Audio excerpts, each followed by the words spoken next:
Mari sejenak kita tinggalkan hiruk-pikuk kota Mamuju, lalu menoleh ke sebuah sudut sunyi bernama Desa Kopeang. Di tempat ini, kata pembangunan hanyalah gema kosong yang tak pernah sampai ke telinga warga. Saat di ruang-ruang rapat pemerintahan kita bicara tentang angka kesejahteraan, di sini realitasnya adalah tanah merah yang keras dan bebatuan yang bisu. Bagi warga Kopeang, aspal bukan sekedar fasilitas, melainkan harapan tipis untuk tetap bertahan hidup yang hingga kini masih menjadi mimpi yang amat mahal. Belum lama ini, semesta menjadi saksi atas sebuah luka yang menyayat hati.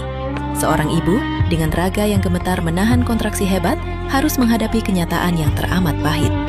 Mobil yang membawanya terhenti, kalah oleh medan lumpur yang tak berbelas kasih. Tidak ada ruang sterilisasi, tidak ada kasur rumah sakit yang nyaman. Hanya ada hutan, bebatuan, dan keputusasaan.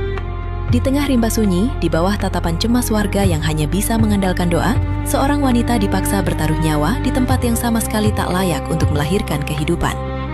Beralaskan kain seadanya di atas tanah yang kotor dan keras, sang ibu akhirnya bersalin.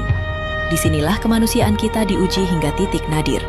Warga sekitar, dengan tangan yang berlumur debu jalanan, bersatu menjaga sisa-sisa martabat sang ibu.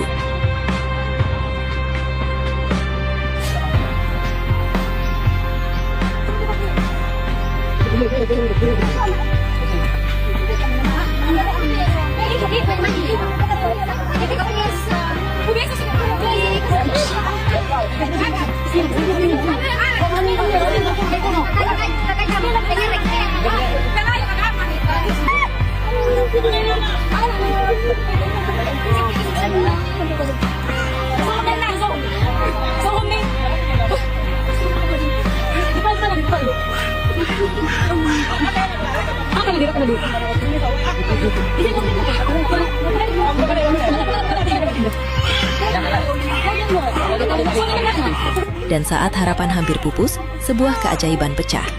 Suara tangis bayi membubung tinggi, membelah keheningan hutan yang mencekam.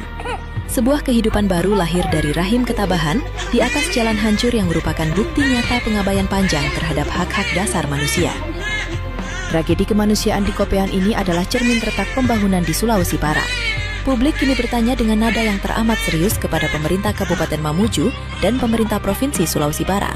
Di manakah kehadiran negara saat rakyatnya harus bersabung nyawa di jalanan? Bagaimana rencana strategis pembangunan bisa disebut berhasil jika akses kesehatan dasar saja masih terputus oleh lumpur? Kita menagih transparansi dan prioritas anggaran.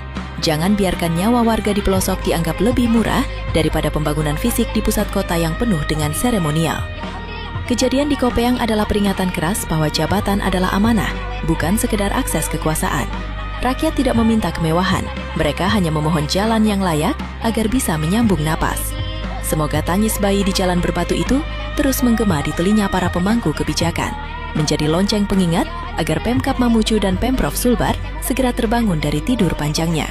Karena sejatinya, setiap nyawa warga negara adalah titipan suci yang tak boleh dikhianati oleh kebijakan yang abai.